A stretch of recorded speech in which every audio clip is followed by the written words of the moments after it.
Thank you. All right, let's take a look at the first story. Now, this is one that has got people talking from the last election up until now. 2027 presidency, APC Muslim ticket sparks fresh debate.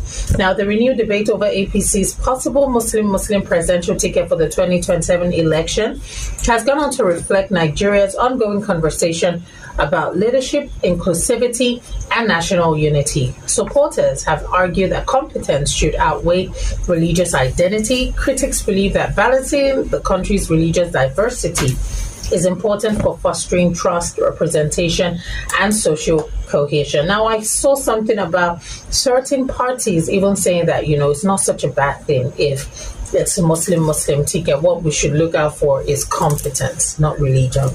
But undeniably, religion is a very strong part of our cultural identity and just Nigeria, society in itself. So I want to know, should competence always outweigh inclusiveness? That is, balance in leadership. Should we always have fair representation? Is it bad if two leaders of one faith and maybe not of any other faith?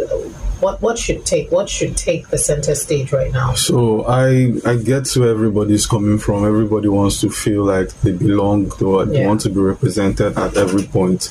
But let's not forget that the system of government we run, the executive, the legislature, and the judiciary, these are co-equal arms of government.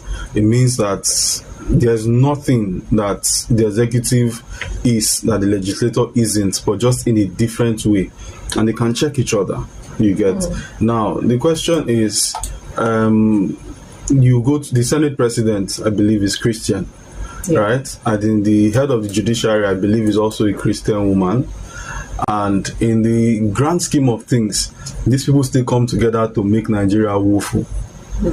They don't discriminate along religious lines. You understand? So I understand if Christians want to feel, this Lord should come to us, and the more we keep asking for these things on either religious basis, ethnic basis, or gender basis, we remove the most important conversation: who can deliver Nigeria to the actual standard it should be.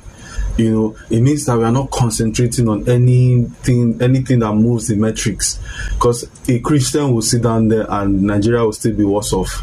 Pastor Sibajo was VP for 8 years, and frankly, I saw what he did, and I was impressed with his performance. A few times he was acting president, but it wasn't because he was a Christian. We both know if you put President Buhari and Osibajo on leadership and equal terms, Osibajo is much more